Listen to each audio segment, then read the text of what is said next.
வணக்கம் குட்டீஸ். இன்னைக்கு நாம ஒரு அழகான காட்டுக்குள்ள போக போறோம். அங்கே சின்னுன்னு ஒரு குட்டி முயல் இருந்துச்சாம்.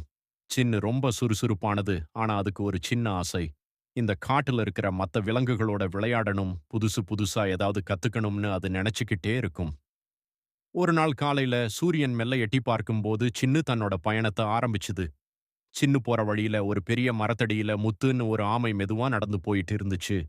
சின்னு ஓடி போய், "முத்து அண்ணா, நீங்க ஏன் இவ்வளவு மெதுவா போறீங்க? என்ன மாதிரி வேகமா ஓடி வரலாமே?" அப்படின்னு கேட்டுச்சு. அதுக்கு அந்த ஆமை சிரிச்சுக்கிட்டே, "சின்னு தம்பி, வேகம் மட்டும் முக்கியம் இல்லை. நிதானமும் ரொம்ப முக்கியம். அப்போதான் நாம போற வழியில இருக்கிற அழகையெல்லாம் ரசிக்க முடியும்." அப்படின்னு சொல்லுச்சு. சின்னு கொஞ்ச தூரம் போனதும் அழகான பூக்கள் நிறைந்த ஒரு தோட்டத்தை பார்த்துச்சு. அங்கே தேனீக்கள் எல்லாம் இசையோடு தேன் சேகரிச்சுட்டு இருந்துச்சு. "ஏய் தேனீக்களே, நீங்க ஏன் எப்பவும் வேலை செஞ்சுக்கிட்டே இருக்கீங்க?" அப்படின்னு சின்னு கேட்டுச்சு.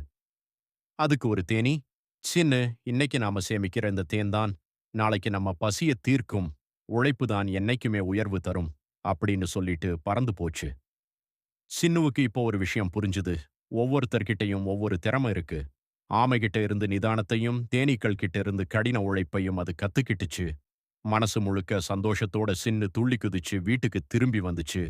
அவங்க அம்மா கிட்ட அன்னைக்கு நடந்த எல்லாத்தையும் சொல்லி ரொம்ப பெருமைப்பட்டுச்சு. என்ன குட்டீஸ், இந்த கதை உங்களுக்கு பிடிச்சிருந்ததா?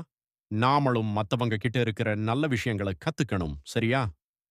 அடுத்த வீடியோவுல இன்னும் ஒரு சூப்பரான கதையோட உங்களை சந்திக்கிறேன். பாய் குட்டீஸ்.